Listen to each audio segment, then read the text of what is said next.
Hi everybody, and welcome back to the channel. In today's video, I'm going to show you how I stay so organized.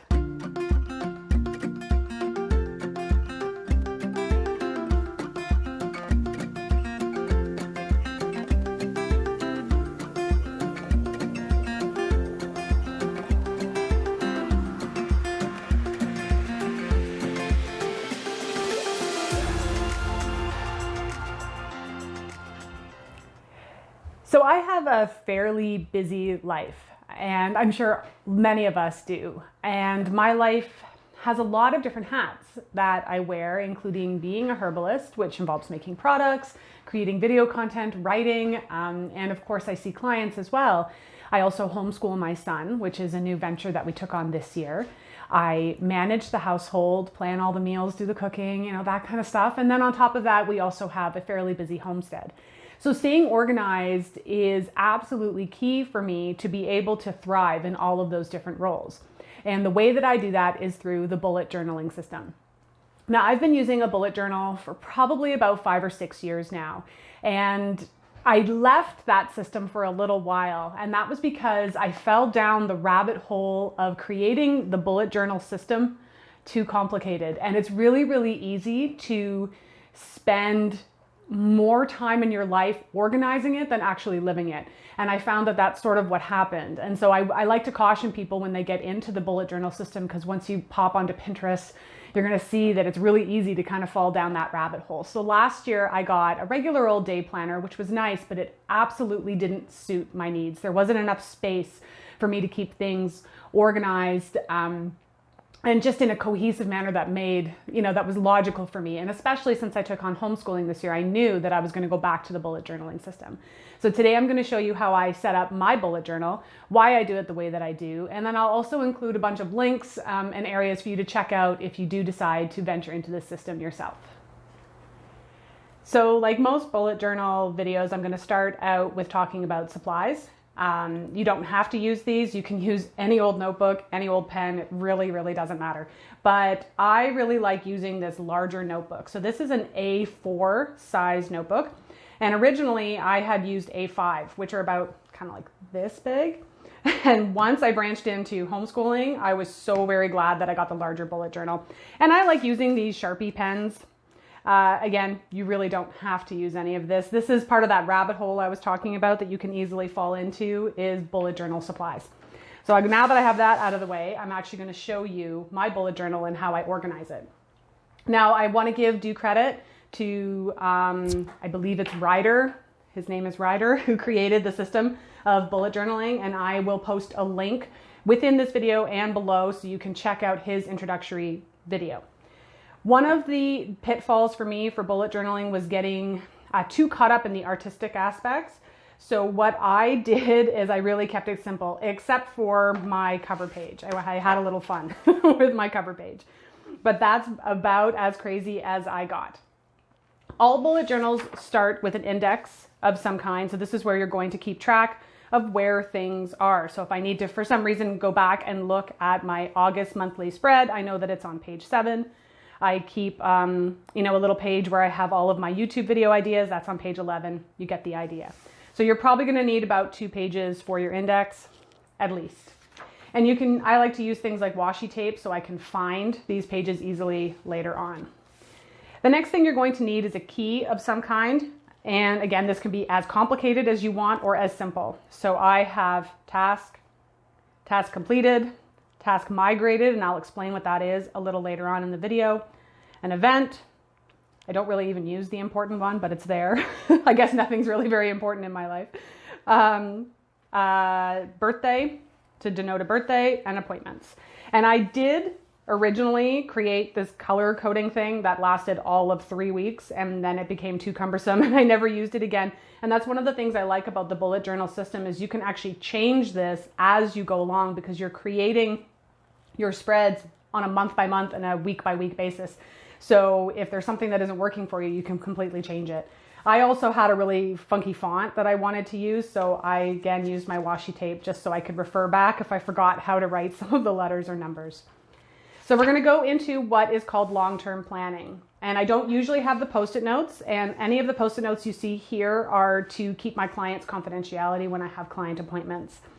And so the way the system is organized is you keep track of your basic monthly plan. So anytime you have an appointment or a birthday coming up or something that you need to plan in the long term. So let's say I needed to plan something for June, I would write it down here first.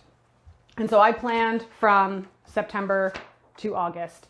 And this is the way I like to organize it. If you actually check out Ryder's video, he does it in a slightly different way. It really doesn't matter, but this is what I have found has worked for me. And one of the reasons why I like this larger notebook, because it's actually given me a lot more room to write down monthly things. So here you have your monthly spread, like I mentioned. So next we're going to move on to what the rest of planning looks like. So you have, or sorry, this would be your yearly spread. This is where you would keep track of your year. And then you would create a spread for the month. So I'm going to go to January for you guys because it's January right now. And you can have an idea of what it looks like for me. So every month I create a page, I write the name of the month, and then how many days there are, and then of course the letter, so Friday, Saturday, Sunday, Monday. You would then go back to your yearly spread, and anything, any appointments, birthdays, or anything that you have planned here, you would then take from here and write onto your monthly spread. So hopefully that makes sense. You know, we were back to school, for example, on Monday the 4th, and then I had a live event that I attended at 1 o'clock that day. I had a few client appointments, which I blocked out, and my dad's birthday is coming up. Happy birthday, Dad. So this is how you would then plan your monthly tasks. Every day, I have a spread that looks like this. And again, I keep it really simple. It's really, really easy to fall down, like I said, the bullet journal rabbit hole where you've got, people have systems for keeping track of how many glasses of water they drank or how many times they did sit-ups or how often they did yoga or all those types of things. And for me, I found that that really just bogged down my day. And I also discovered that I was spending more time organizing my life, like I said, than actually living it. So this is what I call my daily spreads look like. Monday, I always start with dinner, and then anything I have to do for that day. So for example, I needed to update my accounting. I've just started to having to collect HST here. So there was a lot of new accounting stuff. I updated my Etsy store. And then anyone who saw my bone broth video, well, now you know that I edited that on Monday the 4th. And I also created a MailChimp newsletter. So this is where you would keep track of all of your tasks. I'm going to go back to January. So I start all my tasks at the beginning of the month, writing down things that I want to accomplish. And before I finish that list, I actually go back to the previous month. I hope I'm explaining this okay. Like I said, there's lots of other videos out there. So I go back to the previous month, and anything I didn't accomplish, I didn't get done in December, that's what that migrating bullet is for. So now I'm going to migrate this task onto the next month. I didn't get my White Pine Magical YouTube video done, and as you can tell, I'm filming my bullet journal one right now.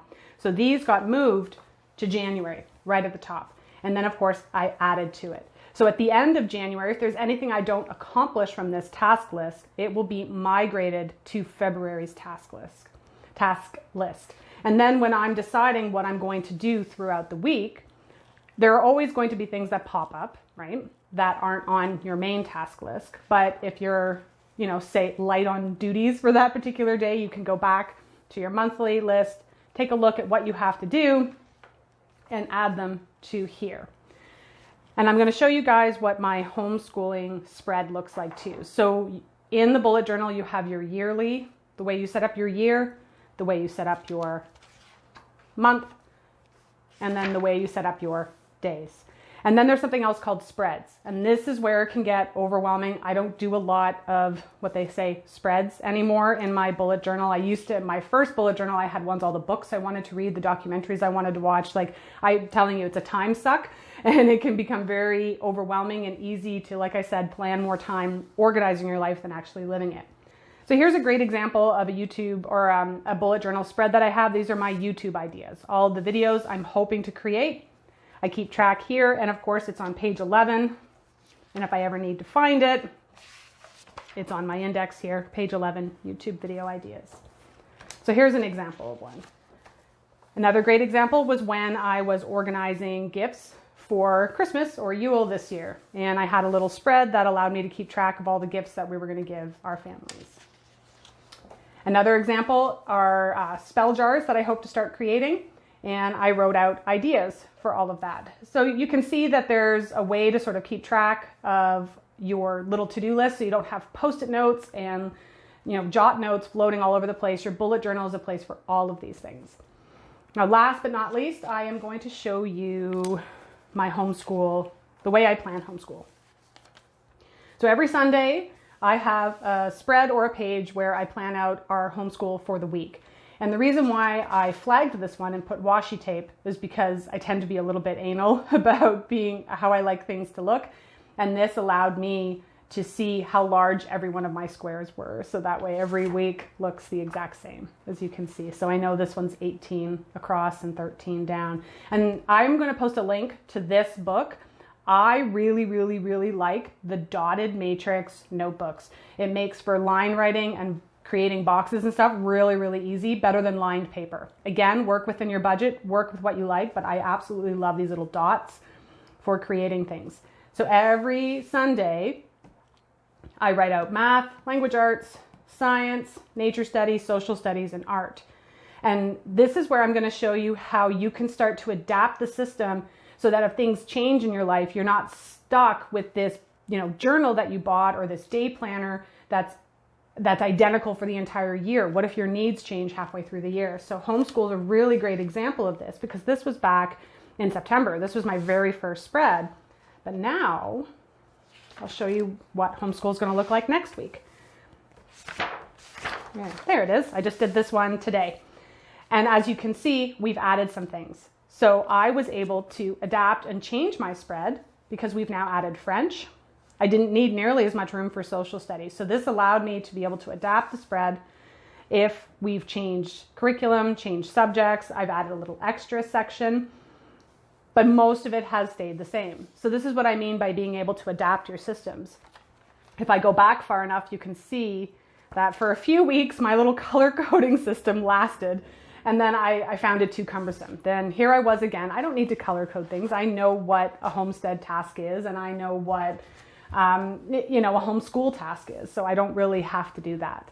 So my weekly entries look almost identical every week. I have homeschool, then my week planned out. I very rarely write anything for Saturday and Sunday. We just like to have fun. We just came back from a hike as an example. I don't need to write that out, right? Here we are, homeschool week, homeschool, and then I will start planning on tomorrow. So I write out my days as I go along. Again, Monday I may only need this much space, but Tuesday I might need this much space. So the bullet journal system allows for that kind of flexibility to be able to fill it out in the way that works for you.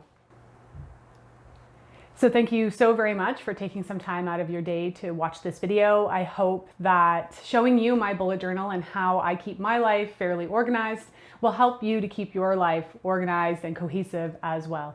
If you have any questions about how I work my bullet journal or just the system in general, please comment below. Feel free to send me all of your questions. And until next time, this is Correne from Spirea Herbs, wishing you health and wellness.